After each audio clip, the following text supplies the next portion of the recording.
నమస్తే. తెలంగాణ రాష్ట్రంలో త్వరలో పార్లమెంట్ ఎలక్షన్స్ రాబోతూ ఉన్నాయి. భారతీయ జనతా పార్టీ అసెంబ్లీ ఎలక్షన్లో ఏ తప్పిదాలు అయితే చేసినామో పార్లమెంట్ ఎలక్షన్లో ఆ తప్పిదాలు జరిగితే ఇబ్బంది అయ్యే అవకాశం ఉంటుంది. సెంట్రల్లో ఖచ్చితంగా భారతీయ జనతా పార్టీ అధికారంలో ఉండాల్సిన లక్ష్యంలో వాళ్ళు అడుగులు వేసినట్టు తెలుస్తూ ఉన్నది. ఎవరికి టికెట్లు కేటాయించాలి, గెలిచే గుర్రాలకే ఇవ్వాలి అన్న ఆలోచనలో బీజేపీ ఉన్నట్టు తెలుస్తూ ఉంది. నాతో పాటు భారతీయ జనతా పార్టీ సీనియర్ నాయకులు బంజారా గాంధీ మాజీ మంత్రి రవీంద్ర నాయక్ గారు నాతో పాటు ఉన్నారు. వీరు కూడా పార్లమెంట్ బరిలో ఖచ్చితంగా పోటీ చేస్తా, గెలిచి తీరుతా అన్న ఆలోచనలో ఉన్నట్టు తెలుస్తూ ఉంది. తాజాగా రాష్ట్రంలో జరుగుతున్న రాజకీయ పరిణామాల గురించి మాట్లాడే ప్రయత్నం చేద్దాం. సార్ నమస్తే. నమస్కారం బ్రదర్. కాంగ్రెస్ పార్టీ అధికారంలోకి వచ్చి దాదాపు 2 నెలలు దగ్గరికి వస్తూ ఉన్నది. నిజంగా ప్రజలు మార్పు కోరుకున్నారు, కాంగ్రెస్ పార్టీకి అవకాశం ఇచ్చినారు. ఆ దిశగా వాళ్ళ అడుగులు మార్పు దిశగా ఉన్నట్టు మీకు అనిపిస్తూ ఉందా? ముఖ్యంగా తెలంగాణ ప్రజలు సరే పార్టీలకు అతీతంగా ఈరోజు ఏదైతే మరి గత 10 సంవత్సరాలుగా ఉన్నటువంటి టీఆర్ఎస్ బీఆర్ఎస్ ప్రభుత్వాన్ని ఏదైతే గద్దెదించినారో అది ముఖ్యమైన విషయం. దానికి నేను తెలంగాణ ప్రజల్ని మరోసారి అభినందిస్తూ ఈ పోరాటంలో భాగంగా మరి మనం అందరం చేసినటువంటి యొక్క ఉద్యమాలు కానివ్వండి, లేక ప్రతి ఇష్యూ మీద కేసీఆర్ ప్రభుత్వం చేసినటువంటి దుర్మార్గం మీద మన కాలేజీ టీవీతో సహా అనేక మంది మరి ఎన్నో పోరాటాలు చేసి మనం సాధించుకున్న తర్వాత సరే కాంగ్రెస్ పార్టీ ఫార్మేషన్ చేసింది గవర్నమెంట్. సరే వాళ్ళు ఇది too early to comment on that issues అనమాట. ఇప్పుడు ఆ పార్టీ మీద ఆ గవర్నమెంట్ మీద ఇప్పుడు ఇమీడియట్గా మాట్లాడడం సరికాదు. ఇప్పుడు కొంత సమయం ఇవ్వాల్సిన అవసరం ఉంది. కనీసం ఒక 6 నెలలు అయితే కానీ ఈ పార్టీ విషయం తెలియదు. కానీ ఇప్పుడు మీరు చెప్పినట్టుగా వచ్చేటువంటి పార్లమెంట్ ఎన్నికల్లో మాత్రం భారతీయ జనతా పార్టీకి ఇప్పుడు ఇక్కడ ఎదురుండదు. డెఫినెట్లీ భారతీయ జనతా పార్టీ మోదీ గారి నాయకత్వంలో మరి ఇప్పుడు ప్రజలు అదే అనుకుంటున్నారు. ఈసారి గతంలో అసెంబ్లీ ఎన్నికలనే పొరపాటు జరిగింది, దానికి చాలా కారణాలు ఉన్నాయి. బట్ ఇప్పుడు మాత్రం డెఫినెట్లీ మరి మోదీ గారి నాయకత్వాన్ని బలపరిచి వచ్చే ఎన్నికల్లో పార్లమెంట్ ఎన్నికల్లో మంచి సీట్లను సంపాదించాలా ఇవ్వాలనే దీంట్లో కూడా ప్రజలు కూడా అదే ఆలోచనలో ఉన్న విషయం ఈ సందర్భంగా. కానీ ఈ 2 నెలల కాలంలో ఒక క్లారిటీకి వచ్చిరా? అసెంబ్లీ ఎలక్షన్లో ఏ తప్పిదం చేసినామన్న ఆలోచనలో మీ పార్టీ హైకమాండ్ వచ్చిందా? అంటే ఇప్పుడు టు బి ఫ్రాంక్ పార్టీ విధానం ఏదైతే ఉందో పార్టీ విధానం చాలా బాగుంది, పార్టీ కార్యక్రమాలు బాగున్నాయి. అయితే 2-3 విషయాలలో మేము చెప్పినప్పుడు వాటిని అమలు జరగలేదన్నమాట. దీనికి ఎన్నో కారణాలు. ఒకటి లిక్కర్ స్కామ్ కానివ్వండి, రెండవది కేసీఆర్ చేసినటువంటి అవినీతి మీద కానివ్వండి, దీని మీద యాక్షన్ జరగలేదనేది ఆ తప్పుడు సంకేతాలు ప్రజల్లో వెళ్ళింది. దానివల్ల చాలా నష్టం జరిగింది. అదే రకంగా ఇప్పుడు ఏదైతే ఇది అవినీతి ఏదైతే ఉందో ఇది అవినీతి వల్ల తెలంగాణ ప్రజలు చాలా కష్టాలలో కూరుకుపోయినారు. దాన్ని చూసి ప్రజలు మరి కేసీఆర్ను ఓడించినారు. ఇప్పుడు అది రెక్టిఫై అవుతుంది. రెక్టిఫై కాకుండా ఏం లేదు. పార్టీ చాలా దృష్టి పెట్టింది. అందులో ముఖ్యంగా ప్రధాని మోదీ గారు టైమ్ అండ్ అగైన్ ఇక్కడ ప్రభుత్వం చేసే నిర్వాహకం మీద వారు కూడా చెప్పినారు. ఇక్కడ మా పార్టీ కూడా రాష్ట్ర కమిటీ కూడా దీని మీద ఫైట్ చేసింది, ఇప్పుడు చేస్తూనే ఉంది. డెఫినెట్లీ ఈసారి మాత్రం బీజేపీ మంచి అంటే మెజారిటీ సీట్లు సాధించే దిశగా ఇప్పుడు అడుగులు పడుతున్నాయి. తప్పకుండా దాంట్లో మేము సక్సెస్ అవుతాం అనేది నేను. ప్రజలు కూడా మీకు అధికారం ఇవ్వకపోనికి కారణాలు 2 కారణాలు అయితే బలంగా కనిపిస్తూ ఉన్నాయి. లిక్కర్ స్కామ్ ఒకటి, కల్వకుట్ల కుటుంబం పైన అవినీతి ఆరోపణలు మీరు చేసిరు, దాంట్లో చర్యలు లేకపోవడం వల్ల ప్రజలు ఆప్షన్ కాంగ్రెస్ పార్టీ అయింది కాబట్టి కాంగ్రెస్ పార్టీకి ఓటేసిరు. ఇప్పుడు రాబోయే పార్లమెంట్ ఎలక్షన్లో కూడా ఈ మీ అడుగులలో మీ ఎంక్వైరీలలో ముందు పడకపోతే మళ్ళీ పార్లమెంట్ ఎలక్షన్లో కూడా మీ పార్టీకి ఇబ్బంది అయ్యే అవకాశం ఉంటుంది కదా. ఇప్పుడు స్కామ్ల విషయమేమో law will take its own course. తప్పకుండా లా తన పని తను చేసుకుంటూ పోతుంది. ఇప్పుడు అది కోర్టులో ఉంది. తర్వాత ఇక్కడేమో ఇప్పుడు రాష్ట్ర ప్రభుత్వం మరి కొన్ని చర్యలు తీసుకోవడానికి ఉపక్రమిస్తున్నారు. మరి ఇవి ఎంతవరకు వాళ్ళు చర్యలు తీసుకుంటారు మరి దీన్ని రేపు నేను ఒకటి మాత్రం గట్టిగా చెప్పగలుగుతా ఏమంటే ఈ పార్లమెంట్ ఎన్నికల తర్వాత ఈ యొక్క కేసీఆర్ అనే రాబందు ఎవరైతే ఉన్నారో ఇతను పులి అంటాడు, ఇన్న తండ్రి ఇంకా కొడుకు ఇంక ఏదేదో చెప్తున్నాడు. ఈయన పులి కాదు, nothing, is a dead force. KCR ఇక రాజకీయాలలో కేసీఆర్ పార్టీ వచ్చే సమస్యనే లేదు. కానీ ఇప్పుడు ఏదో ప్రజల్ని మభ్యపెట్టడానికి తన కొడుకైనటువంటి కేటీఆర్ కూడా ఆయన పులి వస్తున్నాడు, బెబ్బులు వస్తున్నాడు అని చెప్పేసి ప్రగల్భాలు పలుకుతున్నాడు తప్ప ఇతను అసలు తెలంగాణ ప్రజల యొక్క రక్తమాంసాలు దోచుకొని రక్తమాంసాలకు సంబంధించినటువంటి మరి పేదల డబ్బును దోచుకొని వేలాది ఎకరాల భూముల్ని కూడా కాజేసేసి ఇక్కడ అంతా ఏదైతే సృష్టించినాడో అరాచకాన్ని దానికి చర్యలు డెఫినెట్గా దాని మీద చర్యలు ఇక్కడ రాష్ట్ర ప్రభుత్వం తీసుకున్నా ఒకవేళ రాష్ట్ర ప్రభుత్వం ఫెయిల్ అయినా కూడా కేంద్ర ప్రభుత్వం మాత్రం ఎట్టి పరిస్థితుల్లో ఇతను వదిలే పరిస్థితి లేదు. డెఫినెట్లీ దీని మీద చర్యలు ఉంటాయి.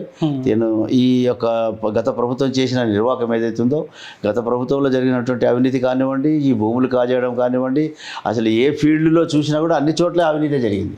సో దాని మీద సరైన చర్యలు తీసుకోవడానికి కేంద్రం కూడా డెఫినెట్లీ ఎన్నికల తర్వాత దీని మీద చర్యలు ఉంటాయనేది నేను. సార్, లిక్కర్ స్కామ్ అంశం మళ్ళీ తెరపైకి వచ్చింది. కవితకు మళ్ళీ నోటీసులు జారీ చేసి మీరు హాజరు కావాలని చెప్తే ఆమె హాజరు కాలేదు. సో ఆ విషయం ఒక అంశం అయితే, సో పార్లమెంట్ ఎలక్షన్స్ కంటే ముందు మళ్ళీ ఈ లిక్కర్ స్కామ్ అంశం తెరపై తీసుకొని వచ్చి సో ఆమెను ఒకవేళ అరెస్ట్ చేయకపోయినా లేకపోతే ఎంక్వైరీకి ఆమె హాజరు కాకపోయినా సో ఈ ఇబ్బంది మీ పార్టీ పడే అవకాశం ఉంటుంది కదా. ఎందుకు మీ పార్టీ ఇంకా ఆలోచిస్తూ ఉన్నది? లిక్కర్ స్కామ్లో ఎవరైతే ఆరోపణలు ఎదుర్కొన్నారో వాళ్ళందరినీ తీసుకొని పోయి లోపడేసినారు. సో కల్వకుట్ల కవితని కాపాడుతుందే బీజేపీలో ఉన్న కీలక నేతలన్న చర్చ జరుగుతుంది. ఇప్పుడు అల్టిమేట్లీ చర్యలు తీసుకోవాల్సింది విచారణ సంస్థలే.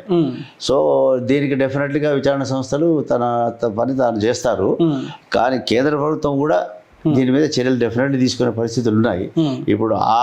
ఇప్పుడు జరగవలసిన డ్యామేజ్ అంతా జరిగిపోయింది అసెంబ్లీ ఎన్నికల్లో.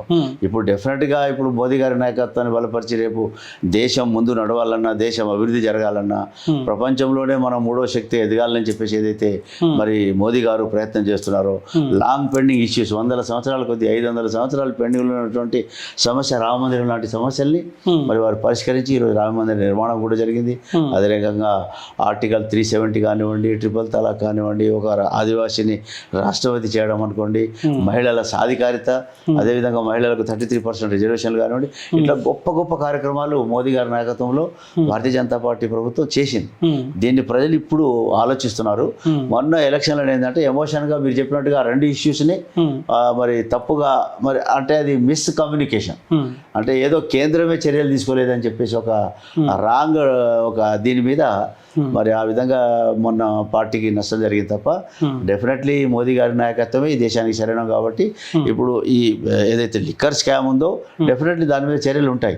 చర్యలు కూడా మొన్న మరి నోటీస్ కూడా ఇచ్చినారు. ఇప్పుడు ఏం జరుగుతుందో ఈ కొద్ది రోజుల్లో కూడా దాని మీద తెలుస్తుంది. కానీ ఎంపీ ఎలక్షన్ల కంటే ముందు చర్యలు కానీ ఎంక్వైరీ కానీ ఏమి ఉండకపోతే సో ప్రజల్లోకి ఏ అస్సాలను ముందు ఉంచబోతా ఉన్నారు? అంటే అసెంబ్లీ ఎలక్షన్ల కంటే ముందు మీరు చెప్పారు ఖచ్చితంగా లోపడేస్తాం, జైల్లో పెడతామని చెప్పారు.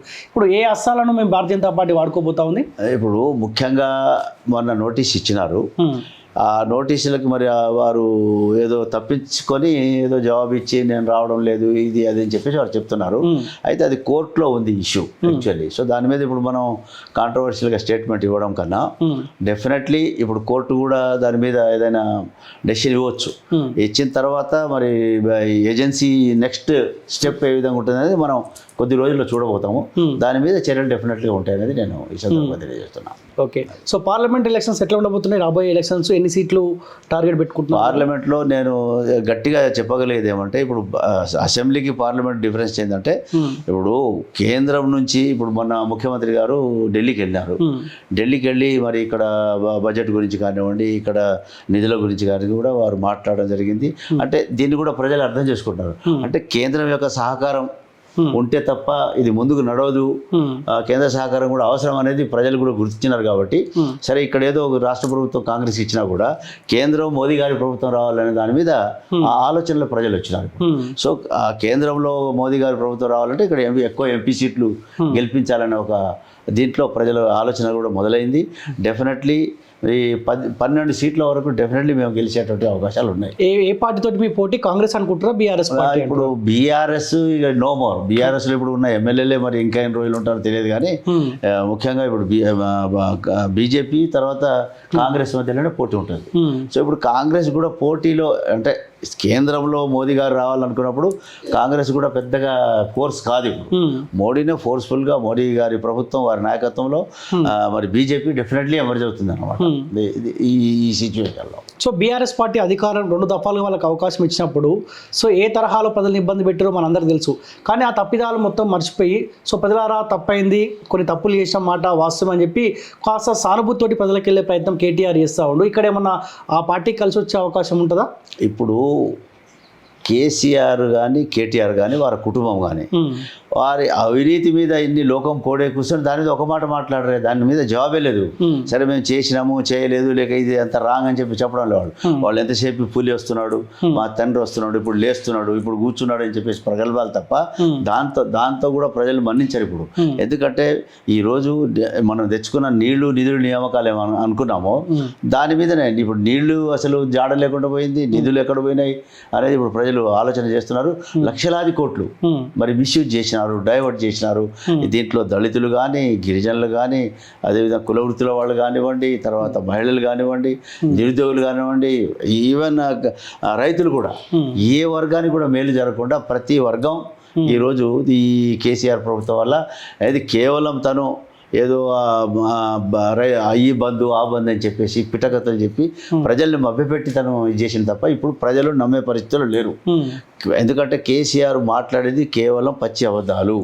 ఎందుకంటే అతను చెప్పింది ఇప్పుడు రైట్ ఫ్రమ్ ది బిగినింగ్ ఒక దళితుడు ముఖ్యమంత్రి అని చెప్పిన దగ్గర నుంచి మొదలు పెట్టుకోండి మీరు.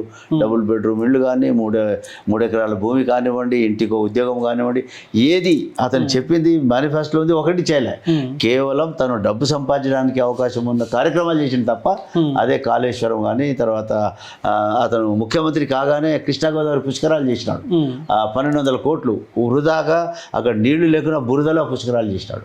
సో ఆ విధంగా అదేవిధంగా ఈ హరితహారం అని చెప్పి దాని పేరుతో వేలాది కోట్లు దాని మీద మిస్యూజ్, అది అడవిలో మొక్కలు నాటే కార్యక్రమం అతను చేసింది. ఆ రకంగా మరి ఎన్ని ఇప్పుడు మిషన్ కాకతీయ అని చెప్పేసి, మిషన్ భగీరథ అని చెప్పి అన్ని మిస్యూజ్ మిస్చీఫ్ చేసి. కానీ కేటీఆర్ ఏమంటా ఉండంటే, సో ప్రజలు ఆలోచనకు వచ్చారు, అరే కేసీఆర్ ఉంటా అయిపోతుండన్న ఆలోచనకు వచ్చారని చెప్పి కేటీఆర్ అంటారు. నిజంగా ఈ తక్కువ సమయంలో ప్రజలు ఆ క్లారిటీకి వచ్చారా మళ్ళీ కేసీఆర్ నిజంగా కేసీఆర్ యాదికి వస్తున్నాడు. ఎందుకు యాదికి వస్తున్నాడు? ఈ దుర్మార్గుడు ఇంకోసారి వచ్చి ఉంటే ఇక తెలంగాణ కంప్లీట్ గా అవుట్ అయిపోతుండే అని చెప్పేసి జ్ఞాపకం వస్తున్నాడు. ఈ శని పోవడం మంచిగా అయిపోయింది, ఈ యొక్క రాబందు పోవడం మంచిదని చెప్పేసి ప్రజలు చాలా హ్యాపీగా ఉన్నారు. ఇప్పుడు ప్రజలు ఈ వచ్చే ప్రభుత్వం ఏదో ప్రయత్నం చేస్తుంది, ఏం చేస్తుంది అనేది మనకు కొద్ది రోజుల్లో తెలుస్తుంది. కానీ కేసీఆర్ను పంపించి ప్రజలు చాలా హ్యాపీగా ఉన్నారు. ఒక విధంగా ఇక్కడ ఒక ఎమర్జెన్సీ లెక్క ఉండే, ఎక్కడ పోలీస్ స్టేషన్ పోవాలన్నా ఏదైనా కంప్లైంట్ రాయాలంటే ఆ కంప్లైంట్ మీదనే కేసులు పెడుతున్నారు. అదే రకంగా మీకు కూడా ఇప్పుడు మన మీడియాకు కూడా ఎక్కడ మరి ఫ్రీగా ఉండకుండా మిమ్మల్ని అది కూడా తీసుకెళ్ళి మరి జైళ్ళలో వేయడం అనేది జరిగిందంటే ఇప్పుడు చాలా హ్యాపీగా ప్రజలు హ్యాపీగా ఉన్నారు. కేసీఆర్ పేరు చెప్తేనే అరే ఆ యొక్క అవినీతి పరుడు, అబద్ధాల కోరనేది, తాగుబోతు మనిషి అని చెప్పేసి ప్రతి ప్రజల్లో ఎక్స్పోజ్ అయిపోయినాడు. కాబట్టి ఇప్పుడు తన కొడుకేదో వాళ్ళు చేసిన తప్పులన్నీ బయటపడుతున్నాయి.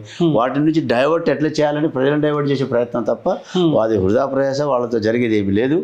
డెఫినెట్లీ బీఆర్ఎస్ పార్టీ ఈ ఎన్నికల తర్వాత అసలు ఇక్కడ జీరో అయిపోతుంది అనే విషయాన్ని కూడా నేను ఈ సందర్భంగా. కానీ వీళ్ళు రాజకీయ అవసరాల కోసం ఎవరినన్నా బలి చేస్తారు, దేనికన్నా వెనుకాడికి వేయరు. ఉద్యమ సమయంలో కూడా చాలా మంది రెచ్చగొట్టినారు. సో ఇదే హరీష్ రావుకు ఆనాడేమో అగిపెట్ట దొరకలేదు. సో అలాంటి ప్రయత్నాలు మళ్ళీ ఫ్యామిలీ చేసే అవకాశం ఉంటుందా? ప్రజలు చాలా తెలివి కల వాళ్ళు, మన తెలంగాణ ప్రజలు సాక్రిఫైస్ చేసేవాళ్ళు, ప్రాణత్యాగాలు చేసినటువంటి ఒక గడ్డ. వీళ్ళ గిమ్మిక్కులు ఇప్పుడు నడవవు. వీళ్ళు చేసినారు. ఇప్పుడు హరీష్ రావు మరి అగిపెట్ట దొరకలేదంటే అది కూడా ప్రజలకు తెలిసిపోయింది. సో వీళ్ళు ఏ విధంగా నాటకాలు చేస్తారనేది. హరీష్ రావు ఏముండేనండి, తను రాజకీయాల్లో రాకముందు అది రబ్బర్ చెప్పులతో వచ్చిన మనిషి. అదే రకంగా మరి కేటీఆర్ అమెరికాలో ఉంటూ మరి అక్కడ ఏదో పని చేసుకుంటూ ఉన్నవాడు. అదే రకంగా కేసీఆర్ కూడా 2001 పూర్వం ఏముండింది అతనికి, మరి ఈరోజు లక్షల కోట్లు సంపాదించినారు. మరి ఫామ్ హౌజులు, 1000 ఎకరాల భూముల్ని కాజేసినారు. మరి ఇవన్నీ ఎక్కడి నుంచి వచ్చిందని ప్రజలు ఆలోచిస్తున్నారు. ఇప్పుడు చివరికి ప్రజల చేతిలో చిప్ప ఇచ్చినారు. తెలంగాణలో ఏం లేదు, ఇప్పుడు అంతా అప్పే. దీన్ని ఈ అప్పు నుంచి తేరుకోవడానికి ఈ ప్రభుత్వం నడిపించడానికి ఎన్ని ప్రయత్నాలు చేయాల్సి వస్తుంది.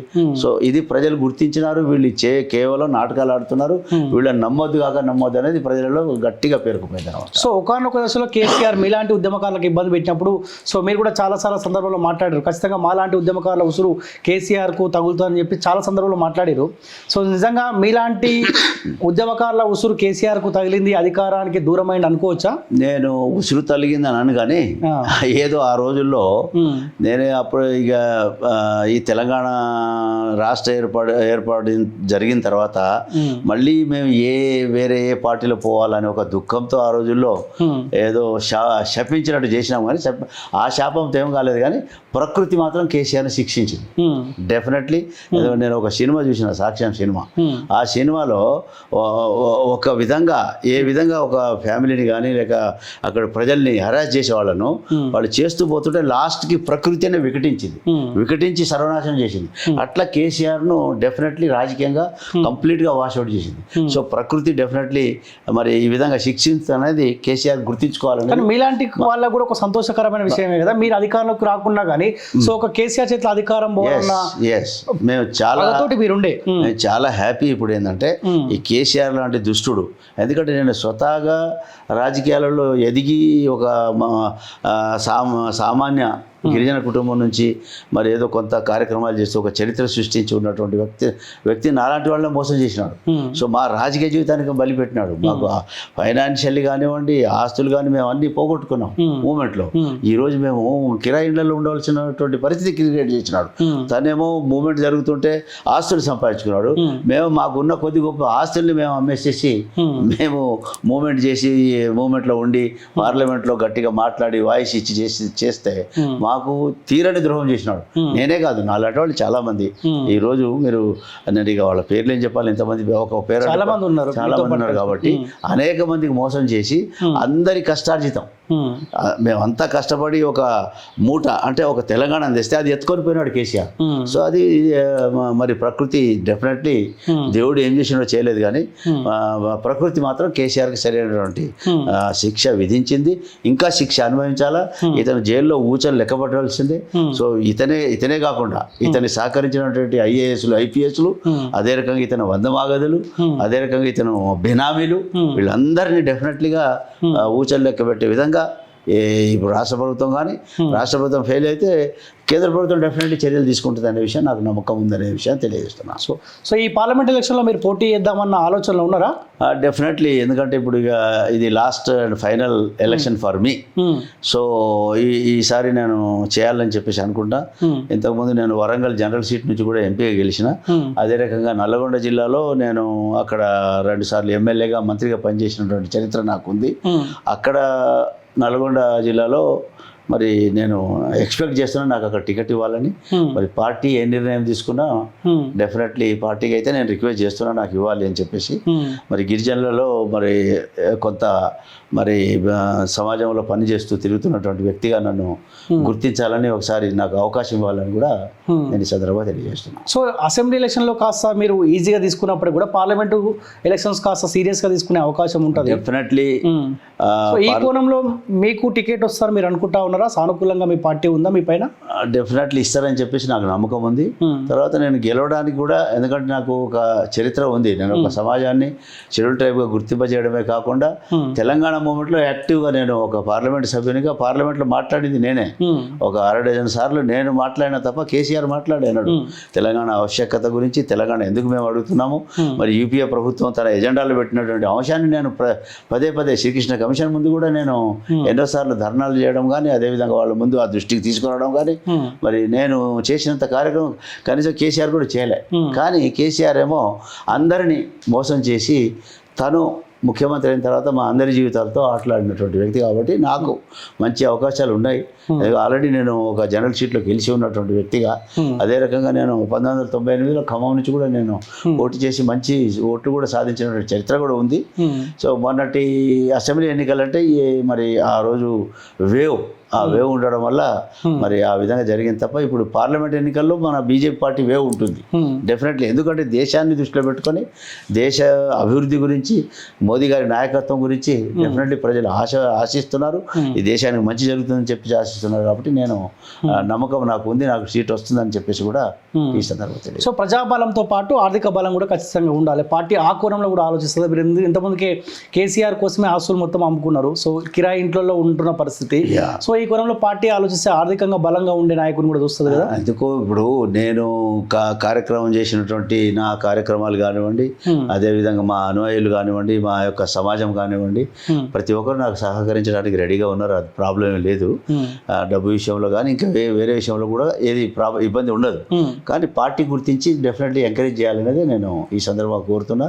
ఎందుకంటే వచ్చిన తెలంగాణలో కనీసం కష్టపడి తెచ్చినటువంటి తెలంగాణలో నేను ఉన్నా కాబట్టి ఈ తెలంగాణలో కనీసం రేపు వచ్చే ఎన్నికల తర్వాత గెలిచిన తర్వాత కొంత చేయడానికి సమాజాల గురించి ఒక అవగాహన ఉంది కాబట్టి నేను 1970 నుంచి చిన్న స్టూడెంట్గా హై స్కూల్ స్టూడెంట్గా మూవ్మెంట్లో నేను పాల్గొన్నా. మరి దాదాపుగా 50 సంవత్సరాలు 53 సంవత్సరాలుగా నేను రాజకీయాల్లో ఉండి నాకు ఉన్నటువంటి అనుభవాన్ని రేపు ఈ యొక్క ఎవరైతే డిజర్వింగ్ పీపుల్ ఎవరైతే ఉన్నారో, నీడీ పీపుల్ ఎవరైతే ఉన్నారో వాళ్ళ విషయంలో కానివ్వండి, దేశం గురించి కానివ్వండి, మరి దేశ సమగ్రత ఐక్యతను కాపాడేటువంటి యొక్క సంస్కృతిని కాపాడేటువంటి సమాజం నుంచి వచ్చిన వ్యక్తిగా రేపు నేను కార్యక్రమాలు చేయడానికి ముఖ్యంగా ఈ సందర్భంగా నేను చెప్పదలుచుకుంది ఏంటంటే సౌత్ ఇండియాలో అంటే దక్షిణ భారతదేశంలో భారతీయ జనతా పార్టీకి బలోపేతం చేయాలనే దిశగా నేను అడుగులేస్తున్నా. ఎందుకు అంటే దక్షిణ భారతదేశంలో ఇంతకుముందు నిజాం స్టేట్ ఉన్నప్పుడు మరి ఈ నిజాం స్టేట్లో బంజారా ట్రైబ్స్ దాదాపుగా 1.5 జనాభా. అయితే ఈ నిజాం స్టేట్లో ఉన్నటువంటి మరి డిస్ట్రిక్ట్స్ ఏవైతే ఉన్నాయో 3 జిల్లాలు కర్ణాటకలో, 4 జిల్లాలు కర్ణాటకలో కలిసినాయి, 5 జిల్లాలు అంటే ఇప్పుడు 7 జిల్లాలు మహారాష్ట్రలో కలిసినాయి. అదే రకంగా 7 జిల్లాలు మరి ఆంధ్ర ఏరియాలో ఉన్నటువంటి మొత్తం కలుకొని 40 జిల్లాలలో ఈ యొక్క లంబాడి బంజారాలో ప్రిడామినెంట్గా ఉన్నారు. ఎగ్జాంపుల్గా ఇప్పుడు మన తెలంగాణలో మొన్న జరిగినటువంటి అసెంబ్లీ ఎన్నికలు కేవలం కాంగ్రెస్ పార్టీ గెలిచింది రూరల్ తెలంగాణలోనే. అర్బన్ తెలంగాణలో కాంగ్రెస్ గెలవలే. రూరల్ తెలంగాణ ఇది predominantly occupied by the tribes. లంబాడీలే ఉన్నటువంటి యొక్క రూరల్ తెలంగాణ సీట్లే కాంగ్రెస్ గెలిచింది. సో అదేవిధంగా రూరల్ సౌత్ ఇండియాలో కూడా మహారాష్ట్రతో కలుపుకొని 40 జిల్లాల్లో ఉన్నటువంటి బంజారాలు రేపు డెఫినెట్లీ భారతీయ జనతా పార్టీకి సపోర్ట్ చేయాలని చెప్పేసి నేను కోరుకుంటున్నా. ఎందుకు అంటే రామ్ అనే ఒక పదం మా కమ్యూనిటీలో పుడుతూనే రామ్ అనే ఒక దృష్టితో మరి ఉండేటువంటి ఈ యొక్క బంజారా సమాజం ఉన్నటువంటి యొక్క 2 కోట్ల జనాభా ఏది సౌత్ ఇండియా మహారాష్ట్రలో 2 కోట్ల జనాభా కలిగి ఉన్నటువంటి ఈ యొక్క సమాజం 80 పార్లమెంటు స్థానాలు, 300 అసెంబ్లీ స్థానాల్లో ప్రిడామినెంట్గా ఉన్నారు. సో వీళ్ళందరినీ చైతన్యవంతులు చేసే కార్యక్రమం కూడా మేము ఆల్రెడీ చేసినాము. ఒక ఆర్గనైజేషన్ కూడా స్టార్ట్ చేసినాం మేము. That is south India Maharashtra and మధ్య భారత్ బంజారా సేవాలాల సమితి ద్వారా మేము కార్యక్రమాలు మా నడుస్తున్నాయి. సో ఈ సమితి ద్వారా బీజేపీ పార్టీని బలోపేతం చేయాలనే ఒక ఉద్దేశం నాకుంది. ఎందుకంటే ఈ భారతదేశంలో బంజారాలు ఈ దేశానికి ఎంతో సేవ చేసిన వాళ్ళు. వీడు ఫర్ ఎగ్జాంపుల్ వీళ్ళు ఈ ధనధాన్యాలు కానీ లేక వస్తు సామాగ్రి కానీ ఒక ప్రాంతం నుంచి ఇంకో ప్రాంతం, ఆ రోజుల్లో హైవేస్ కానీ రైల్వే లైన్స్ లేవు. ఆ టైంలో గుర్రాల మీద తర్వాత ఎడ్ల బండ్ల మీద ఈ నిత్యావసర వస్తువుల సరఫరాని అవసరం ఉన్న చోట ఇచ్చేవాళ్ళు. సో వాళ్ళు ఆ రోజు నడిచినటువంటి మార్గాలే ఈరోజు హైవేస్, నేషనల్ హైవేస్గా క్రియేట్ చేసినారు. అదే రకంగా వింధ్య సాత్పుర పర్వతాల నుంచి నడిచి వచ్చేది. సో అటువంటి కమ్యూనిటీ ఈరోజు బంజారా సంస్కృతిని సాంప్రదాయాలను కాపాడుకుంటూ దేశ ఐక్యతను కూడా కాపాడుతూ ఉంది. తర్వాత బంజారాలు ఎక్కడ నివసిస్తున్నా కూడా అంటే గ్రామాలకు పట్టణాలకు దూరంగానే తండాలలో ఉంటారు. ఉన్నా కూడా ఆయా ప్రాంతంలో అక్కడ ఉన్నటువంటి ఒక ప్రజలతో మమేకమై ఒక సోదరభావం పెంపొందించి నడిచేటువంటి కమ్యూనిటీ కాబట్టి ఈ కమ్యూనిటీలో పుట్టినందుకు నేను గర్వపడుతూ అదే రకంగా ఈ కమ్యూనిటీ ద్వారా బీజేపీ పార్టీని కూడా మేము బలోపేతం చేయాలనే ఒక బలమైనటువంటి దీంట్లోనే నేను ఈరోజు మరి నల్గొండ సీట్ అడుగుతున్నా. దీని ద్వారా మొత్తం సౌత్ ఇండియాలో దీని ఎఫెక్ట్ ఉంటుంది. దీన్ని మేము రేపు ప్రజల్లో తీసుకెళ్తున్నాం. రేపు 5వ తేదీ నుంచి మరి ప్రచార రథయాత్రలు కూడా నడుస్తున్నాయి కాబట్టి ఇందులో ఈ విషయాలన్నింటినీ మేము బీజేపీ పార్టీ హైకమాండ్ దృష్టి కూడా తీసుకురావడం జరిగింది. కాబట్టి డెఫినెట్లీ నాకు అవకాశం వస్తుందని చెప్పేసి నేను ఆశిస్తాను. సో మీకు ఇది చివరి ఎన్నిక? ఆ ఎన్నిక నల్గొండ ఎంపీ నుంచి పోటీ అయితే నాకు చివరి ఎన్నిక నల్గొండ జనరల్ సీట్ నుంచి నేను అడుగుతున్నా. అక్కడ కూడా మరి ఈ సామాజిక వర్గం చాలా ప్రిడామినెంట్గా ఉంది. అదే రకంగా సౌత్ ఇండియాలోనే ఉంది. మొత్తం 80 పార్లమెంటు స్థానాలు, అదే రకంగా 300 అసెంబ్లీ స్థానాల్లో ప్రిడామినెంట్గా ఉన్నారు.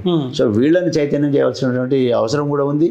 రేపు దేశ సంస్కృతి సాంప్రదాయాల్ని ఐక్యతను కాపాడడానికి కూడా సౌత్ ఇండియాలో కూడా బీజేపీ పార్టీ ఉన్నది అనేది ఈ బంజారా సమాజం ద్వారా రేపు నేను తెలియజేయదలుచుకున్నా. సో దాన్ని పటిష్టం చేయడానికి నేను ఈ కార్యక్రమాలు తీసుకుంటున్నాను. Okay sir, thank you so much sir. Thank you very much. So ఇది భారతీయ జనతా పార్టీ సీనియర్ నాయకులు బంజారా గాంధీ రవీంద్ర నాయక్ గారితో స్పెషల్ ఇంటర్వ్యూ చూస్తుండండి college TV. Thank you so much.